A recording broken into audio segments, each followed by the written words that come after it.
A very good morning to all of you students.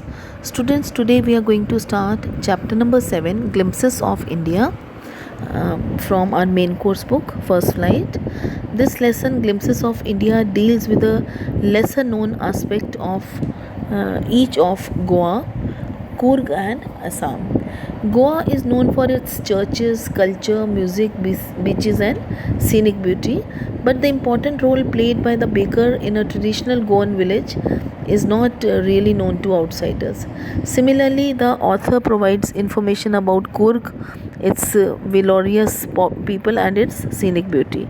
Assam is described for the vastness of the lush green tea gardens found here. The authors provide three unique glimpses of India by describing the essence of each of these places. So, first one, we are going to start A Baker from Goa by Lucio Rodriguez. A Baker from Goa is a pen portrait of a traditional Goan village baker who still has an important place in his society. The narrator is traveling through the memory lane thinking about the loaves of bread a baker delivered every morning.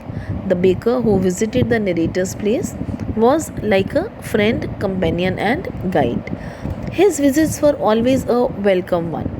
He wore a traditional dress and collected his bills at the end of the month. The ladies in the house used to prepare sandwiches, cakes, and bolinas for different occasions. So, here the author Lucio Rodriguez tells us that his elders, usually thought fondly of the old Portuguese days when a baker used to play a very important role and the loaves of bread were a part and parcel of Portuguese bakeries. The Portuguese are gone, but the bakers are still existing there. So there are, so are their mixers, the molders, and the furnaces.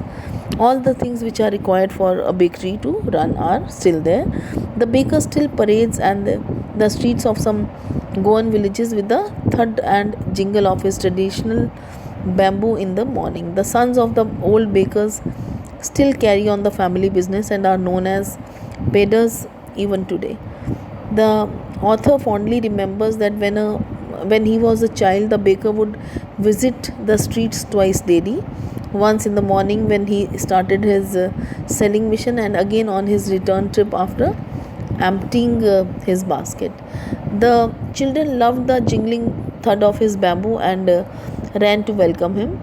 They would run out for the sweet bread bangles and selected them very carefully from the baker's basket. The baker presented an interesting sight in the morning carrying his huge basket of loaves. The jingling sound of his bamboo stick brought out the lady of the house, and if the children flocked round the baker, they were rebuked and pushed back. However, the stubborn children managed to peep into the basket by climbing on a bench or the parapet. Parapet is a small wall. Marriage gifts had no meaning without sweetbread called bol.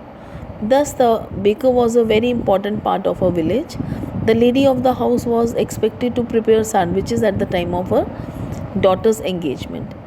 During Christmas and other festive occasions, cakes and bolinas were essential. The bread sellers of the good old days always wore a single piece long frock called the kabai.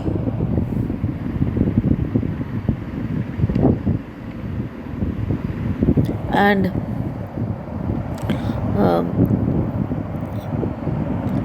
during Christmas and other festive occasion, cakes and bolinas were essential. I have already told. So the frock which was worn by them, the ladies, is called the kabai. Afterwards, the bakers started wearing shirts and three-quarter pants. This dress became synonymous with them to such an extent that anyone who wears a half pant that reaches below the knees is called a peder. The author further states that the baker would receive his payment for the supply of bakery goods at the end of the month, like the milkman takes. No, in the good old days, bakery business were quite profitable, and the bakers and their families were prosperous. So, any person who is roundish and plumpish is still compared to a baker. So the theme of this chapter, it is Baker from Goa, is based on the theme that a baker is legacy of the Portuguese and is of vital importance in a traditional Goan village. So this account describes the variety of bakery items like bread, bangles, bowl, bonillas, and the like prepared on ceremonial occasions by the Goans. The presence of the baker's activities is thus an integral part of all festive occasions in Goa. So let's read the chapter from book itself, students. So listen to the module and enjoy reading the chapter, because here the author has Lucio Rodriguez. He wants to impress upon the reader that every area, state or region has one peculiarity or another which is not known by most of the people in India. So in this sense, the Beder, which is with his peculiar dress, occupies a pride of place in Goan life, and no Goan can think of a life without him. So let's read the chapter from book. Have a wonderful day ahead. God bless you all.